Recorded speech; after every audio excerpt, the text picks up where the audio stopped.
Good afternoon. This yin yoga video is all about relaxing and really working into all of the parts of the body, seeing where we might find some tension, doing some deep work into one area of the body. And then basically every third of class, we'll kind of switch our focus, work in a different orientation, a different part of the body, and do the same work, just trying to soften up any tension that we've built from the week. So for props, you really want to make it so that you can stay in the pose. You want to feel a little sensation, but you want to be so comfortable that spending 3 minutes in one shape isn't bothersome. So yoga poses are great, and then everything from your house that would make you feel more comfortable: blankets, pillows, something soft to lean on. For tonight's class, I'm going to recommend that you have a bolster so we can do a few leaning into poses with that prop. If you don't have a bolster, grab a pillow, wrap a blanket around it, almost like you're making a burrito, and there you go. If you got a gorgeous ball, that's something else that you could use too, a soft little air filled ball like that one. And let's see. Okay, we're gonna get started upright in a seated butterfly. So I'm gonna sit on this gray blanket over here so that I'm facing you. And you'll wanna make your seat high enough so that when you come into butterfly, you don't feel like you're rolling back. We want the hips to be at this really neutral spot. Sometimes if the hips are tight, we might be leaning back. And then when you try to round the spine from there, it can be taxing on the lower back. So if we get the seat up nice and high, we feel like if it's effortless to be upright, then you know you've got a good prop underneath you, a good height. And it's always a guess, right? I thought this would work well for me, but let me see. Maybe one more, right? Sometimes the hips are just a little bit tighter than they were last week, and you need to adjust. And the bottoms of the feet will come together in this butterfly shape. Sometimes the inner leg line is tight, right? The muscles of the inner leg, and so this dropping out might be really sensational. And if so, you can place blocks underneath the outer legs. And then we're just going to have this upright orientation where we have the head over the shoulders, over the hips. And when we stack our body like that, gravity is really working to align our spine and help to open the hips before we add this flexion or forward fold to the pose. So you can rest the hands wherever. It might be holding the legs, on the knees, the feet. You could even kind of cup the hands together, palm on top of palm.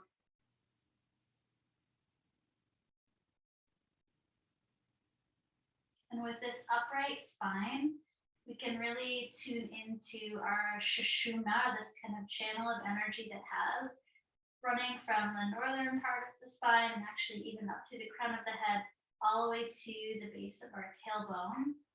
And in this neutral alignment, the energy in the breath moves really fluid. And see if you can feel your breath move along that energy channel.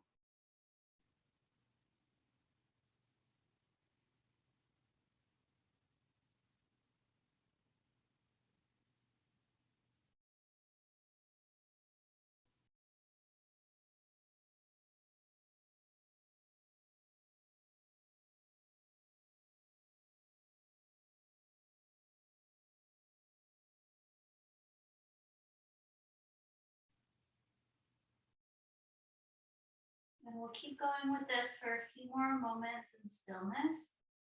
And just know, while it might not seem like much, this bringing the mind into the body, this present moment, a deep connection with our breath is really powerful.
We can keep going with this breath, or we can add in a forward fold. If you'll add in the forward fold, we'll create a structure of props in front of us that we can fold into. I'm going to take a block right in front of my feet on the second highest height, and then I can put one just in front of that on the highest height. And then I'll take my bolster and lay it over as a little ramp, and the foot of the bolster might go right on your legs. Right? So if you don't have the bolster, this is where you can stack your pillows or maybe even your gorgeous ball, and the orientation might look a little different. Let's say I don't have a bolster. Maybe that block in front of the feet is a little bit too far away, and I could actually stack it right onto my feet.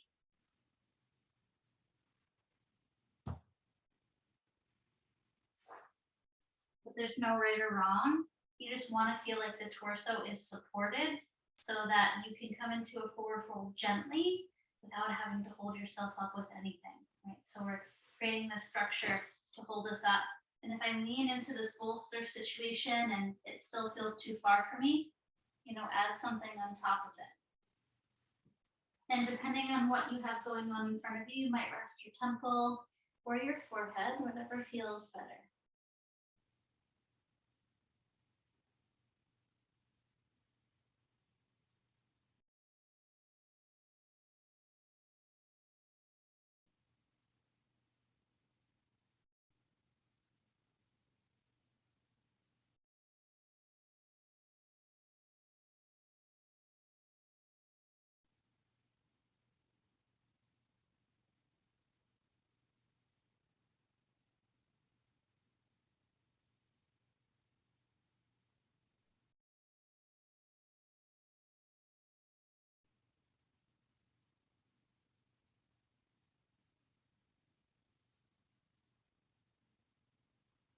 And once you've settled into the pose, always remember it's like you're tucking in a baby to sleep, right? So if there's something not comfortable, how can you make it a little softer? Find that stillness and then tune right back into the flow of your breath.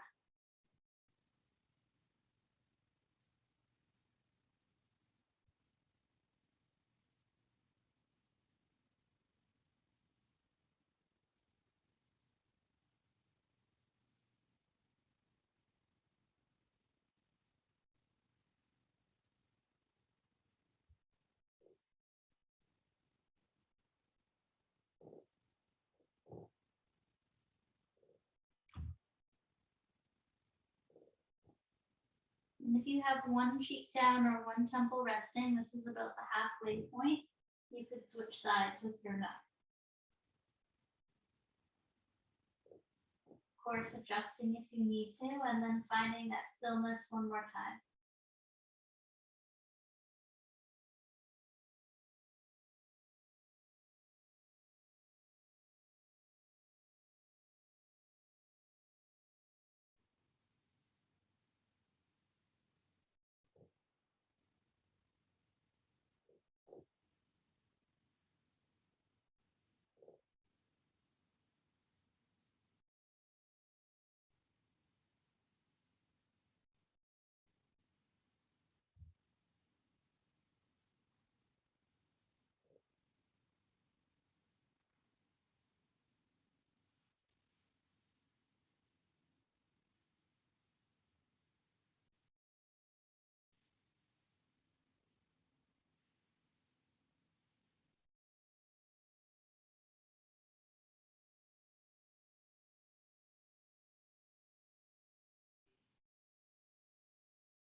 We'll start to come out of the forward fold. Push the ground away so that you can lift the torso, and you can set your props aside but within reach. And then from here, we're going to go ahead and extend the right leg out on a diagonal, just a little bit of a diagonal. It doesn't have to be as far as your range of motion to abduct, but you want to see that your foot is more than outer hip width distance over, right? Kind of out to the side. We're going to turn our torso towards the extended leg and start to do a forward fold. So just like before, you can prop your butterfly. The outer left leg might need to be supported with a prop. And if the lower back is sensitive, something underneath the knee might be nice too. I just tucked the gorgeous ball there, but you could do a folded pillow or a blanket. And then from there, I'm gonna flex at the hips and then also flex at the spine and let my head bow.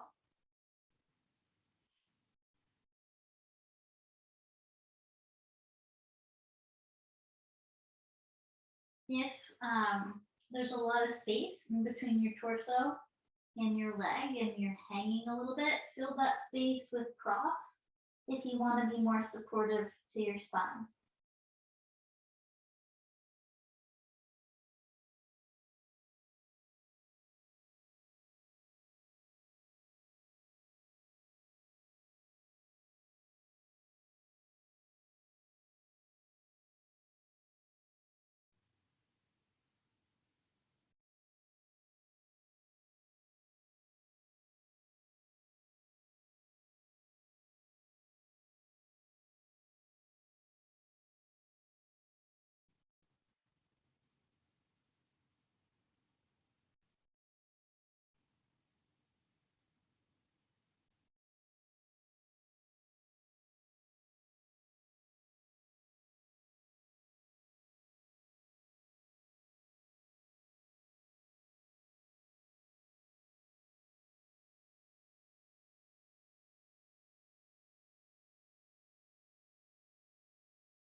And know that your breath is this powerful energy in your body, and you can direct it to wherever your body needs it.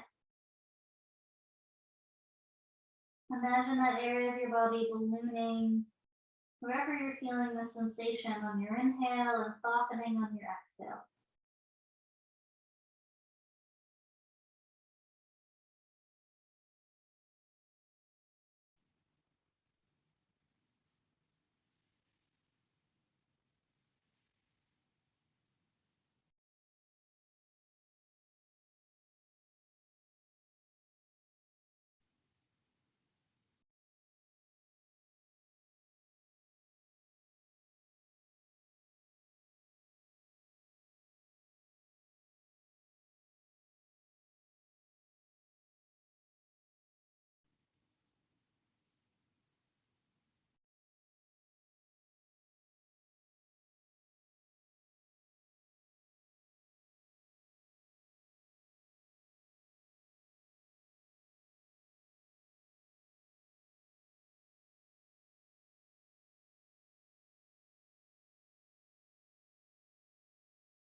And then we'll start to press the ground away and start to switch sides. Once you come upright, the left leg can extend out on that diagonal and the right leg will come into your butterfly, whichever side you didn't do. Remember, both knees can be supported, either outside the right leg or underneath the back of the knee on the left side. My torso will turn, and as I come into the fold, flexing at the hips and the spine, and putting props in between my torso and my leg if need be.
Start to come out of the second side, slowly upright the torso, and then we can extend both legs out in front of us, releasing that butterfly in a half butterfly shape.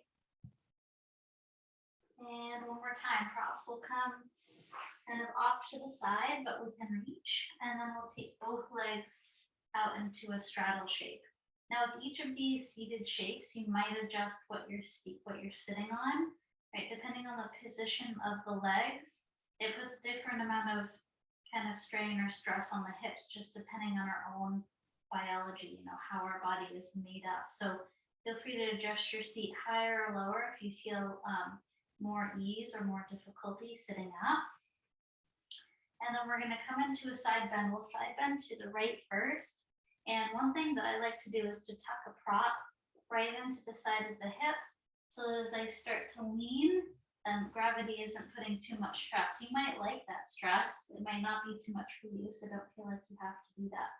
And then the right arm can rest wherever it feels good, which might be the ground. Whereas that you let the head drop to the right, that could be a nice spot where the right hand can catch the head.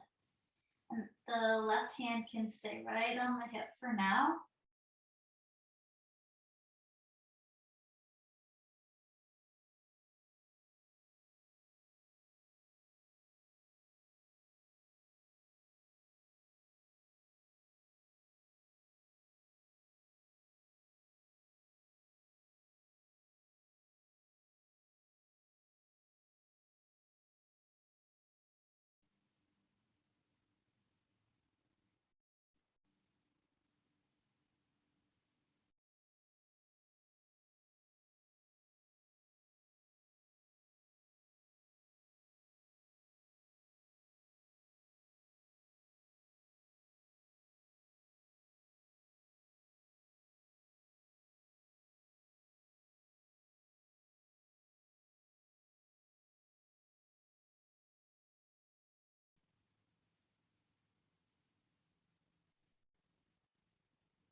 And if you want to change or go deeper, you might do something different with the left arm. So the hand could stay right where it is on the hip. You could bring the back of the left hand to the lower back. You could see how that feels. Or maybe the left arm extends up and over, really not in an effortful way. You can see my elbow is bent and it's just sort of hanging. But do whatever kind of brings a better feeling, a better sensation. If it's deep, you want that deepness to be welcomed, not necessarily strainful. Sometimes we add that arm in and it's just a bunch of effort. So feel free to let go if you can't soften in the pose anymore.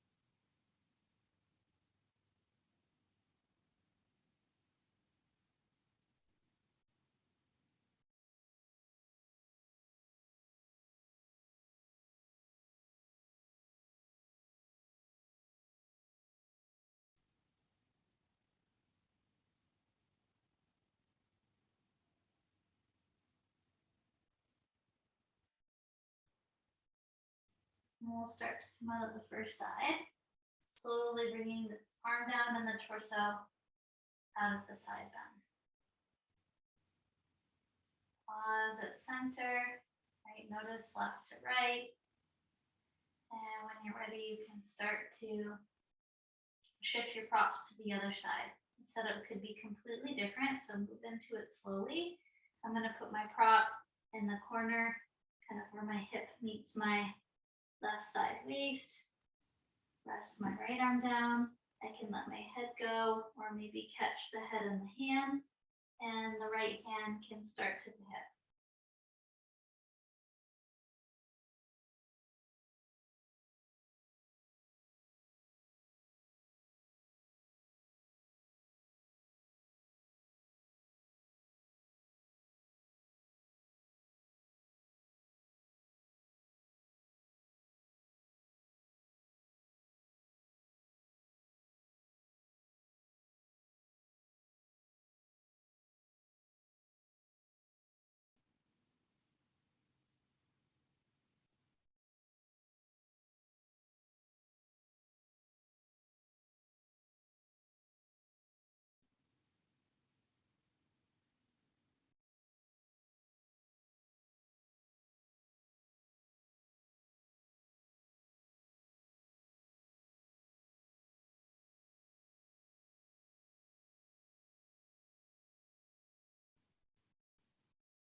the last minute or so of the pose, you could stay. You could bring the back of the right hand to the lower back, or you could try extending the arm up and over.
And slowly start to release the arm.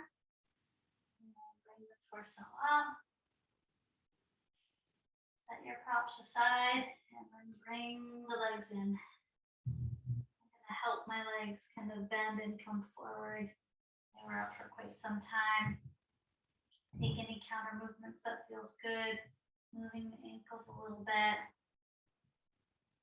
You could also do some windshield wipers, bending the knees, plant the feet, and let them come side to side.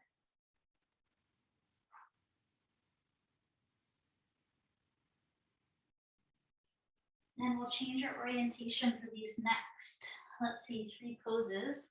We're going to come to child's pose. So we'll get something really cozy to kneel on.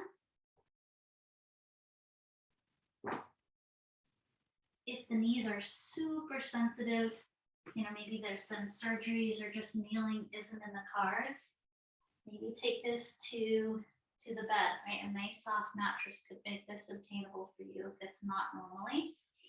And we'll take child's pose with a twist. So the knees come wide, the toes are together behind me, and then I sink my hips back towards my feet. You could take a block, a gorgeous ball, bolster underneath the seat. That will also lessen the intensity of the pose on the knees and the hips. And then I'll extend the arms out forward, and then the right arm will thread underneath the left with the palm facing up. And you could rest your head down to something. You could use a block. Sometimes it's nice just to bend the left forearm and rest the head on the forearm. Whatever feels nice.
Stay as you are, or for the last minute of the pose, you can bring the back of the left hand to the lower back. Feel free to hold on to an item of clothes if that helps keep the hand where it needs to be.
If the left hand is at the back, you can let it fall to the ground. We'll unthread our right arm, extend the right arm out, and to switch sides, we'll thread the left arm underneath the right.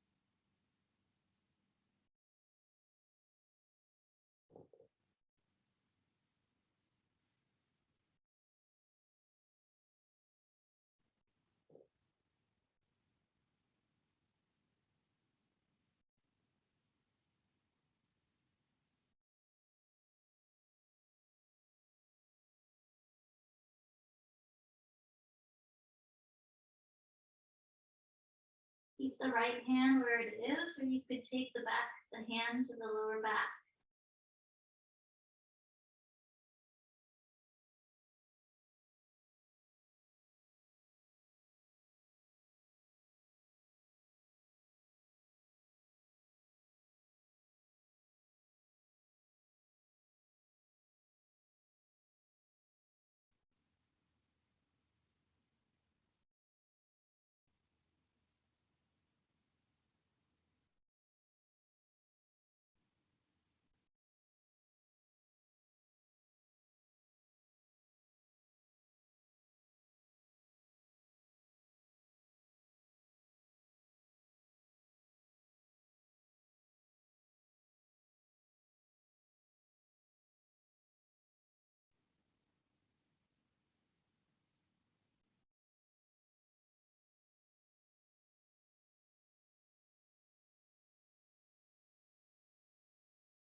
And the right hand can fall to the ground if it's at the lower back. Once you've done that, you can unthread the left arm and then lift the hips from the heels. Bring the knees a little bit more narrowly coming into our table. For our next pose, we're going to come into melting heart. So we'll keep the hips over the knees. So the lower body pretty much stays in this tabletop shape, but we're going to melt our chest down towards the ground for melting heart. It can be nice to have the chest rest into something like your bolster or your quarters ball. And the arms can extend out depending on if there's something underneath your chest or just the shape of your spine. You might rest the forehead to a prop or come to the ground. To make the pose deeper, you could bring the arms more narrowly and extend them straighter. If you need to soften, if there's any sensation or pain in the shoulders or the arms, you can take the arms wider and bend the elbows as much as you need to. If you're feeling really open, you might decide not to put a prop underneath the chest at all. And it's okay if there's space between the chest and the ground, as long as that doesn't feel too intense for you.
Then we'll start to slide our way into a Sphinx. So we'll bring the front of the hips down to the mat, letting the torso come forward. And if you had a gorgeous ball or a prop under your chest, you could keep that there for Sphinx, but no need to. You could set it aside. And I'll have the forearms down to the ground, bending at the elbows. And if this feels really intense, I can always walk the hands out a little bit forward.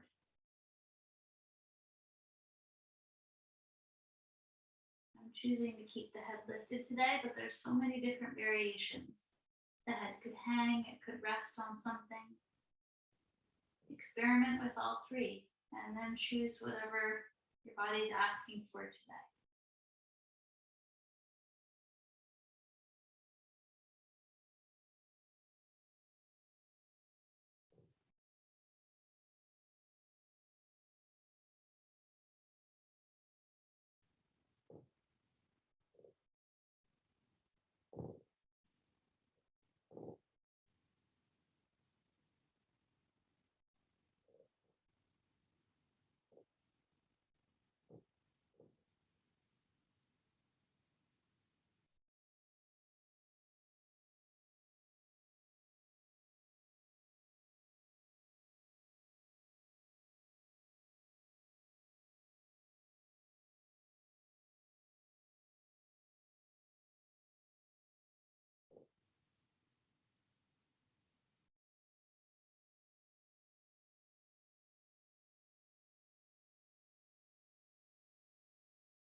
For the last minute here in Sphinx, you could go a little bit deeper by bringing the forearms to blocks or maybe coming into seal. You could also come into baby crocodile if you need to rest. To come into seal, the palms press down into the mat and the arms lift. And just like Sphinx, I can walk my hands further away for me if I need to lessen the intensity. This is a nice pose to help open up the connective tissue in the palms and the arms. And also the heart, you can let your heart sink forward in this pose.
We'll come into baby crocodile for a few breaths to rest. Set any props aside and bring the torso completely down to the mat. And you could rest the cheek to the mat or stack the palms and rest the forehead to the back of the hand.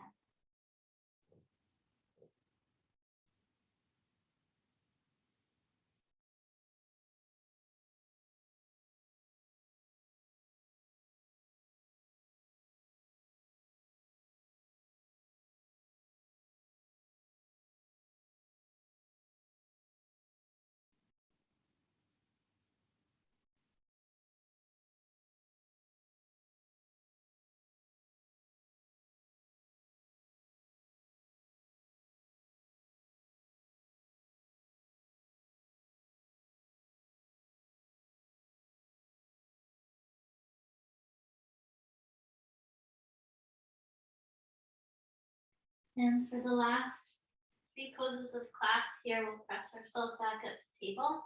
And we'll switch our orientation one more time. We're going to come into fish pose.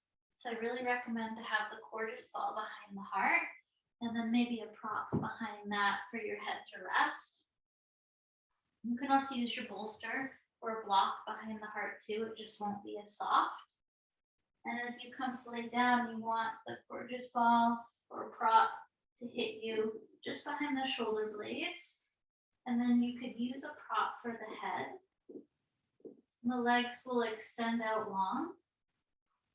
In the traditional fish pose, the head drops back to the ground and it opens up the front of the neck. So feel free to do that if that feels okay, or keep the pillow. In the traditional variation, the hands go underneath the seat, palms facing down. I just walk my thumb underneath slightly, and the elbows could stay a little bit bent, but you could certainly go deeper, walking more of the hand under, which will straighten the arm some. Maybe even the thumbs linked together underneath you if that feels okay. The arms could be resting out in a T shape as well.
One more minute in this fish pose. Sun breath wherever your body needs it.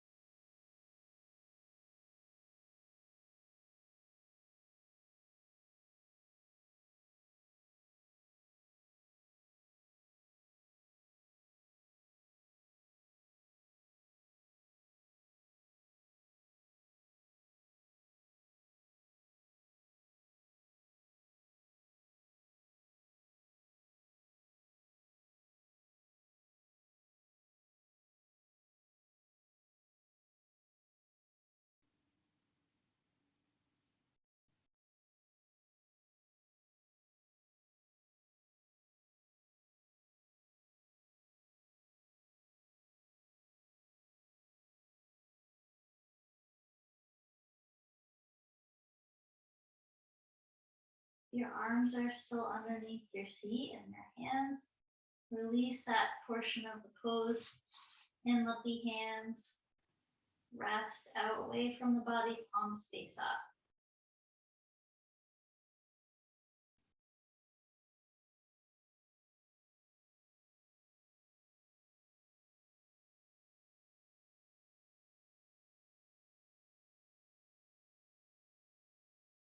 If the legs are still extended out, you can rebend the knees, bringing the feet to the mat. And then you can roll to one side so that you can set your prop aside, whatever was behind the head or whatever was behind the heart.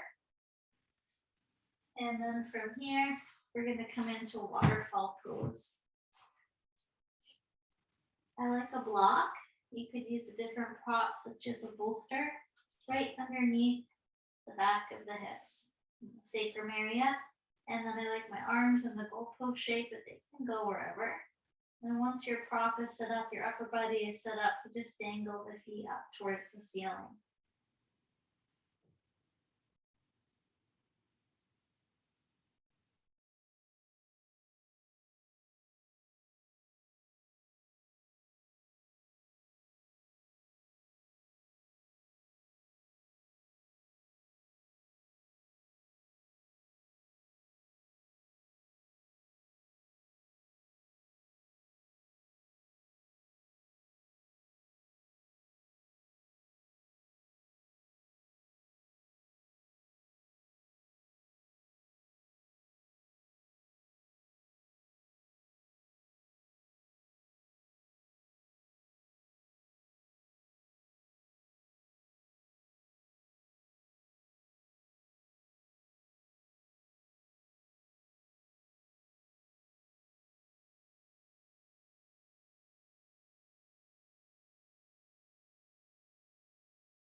From here, we're going to come into a modified snail pose.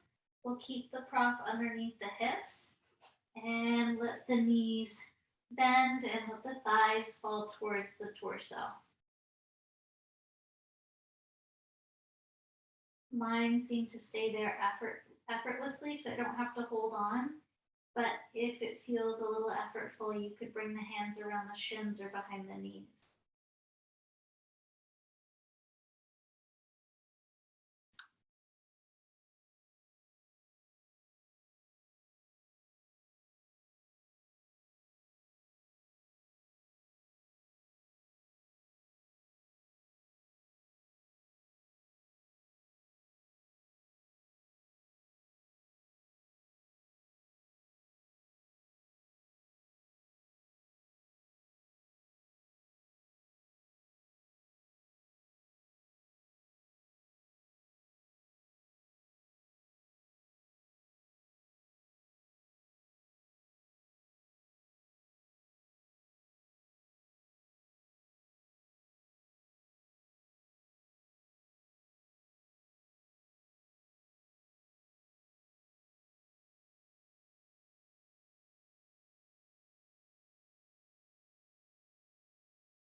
This is a nice pose to bring some compression to the organs in the front body. And you can expect maybe a little bit of a stifling feeling in the breath, but if it becomes painful or overly uncomfortable, you can always take your knees wider.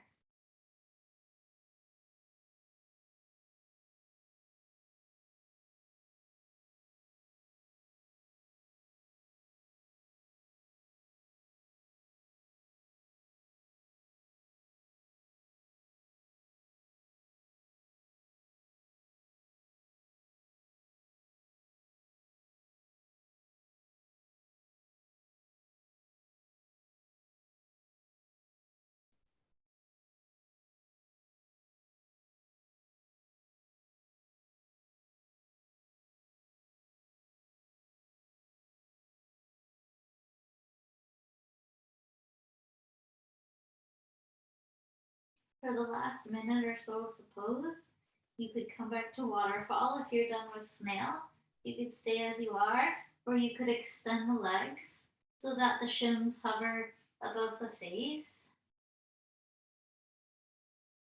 And again, hold on if that makes it more comfortable, or if it brings a depth to the pose that's welcomed, or let the hands or the arms rest anywhere that feels comfortable.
And eventually we'll make our way out of the pose. You might come back through snail, come back through waterfall, taking it nice and easy.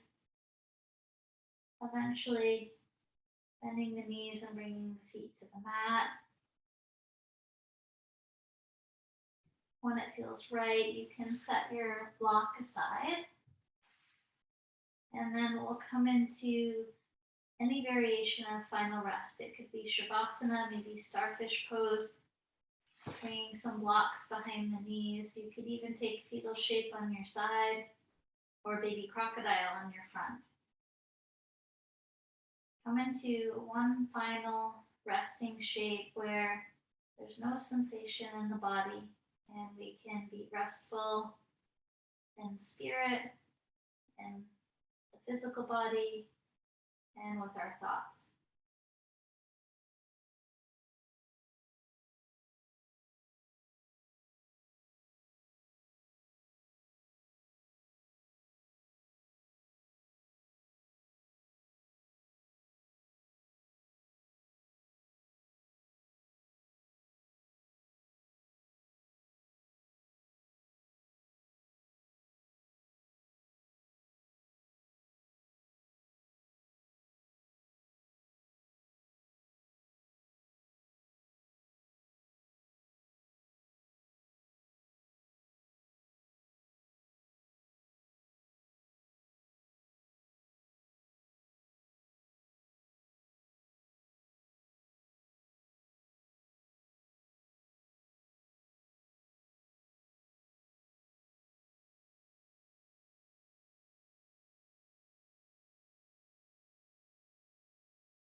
Eventually, when you're ready, bringing some small movement back into the fingers and toes and wrists and ankles.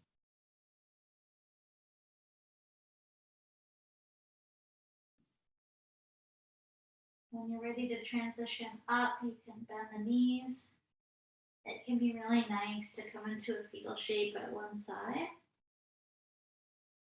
as a way to transition yourself up to a seat. And I'm feeling Hero's Pose to close class today, but sit in whatever way feels supportive for your body.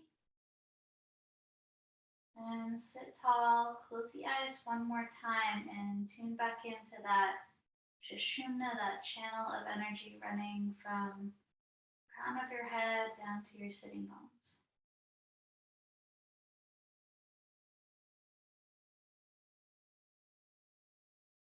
Notice how it feels now compared to the start of class.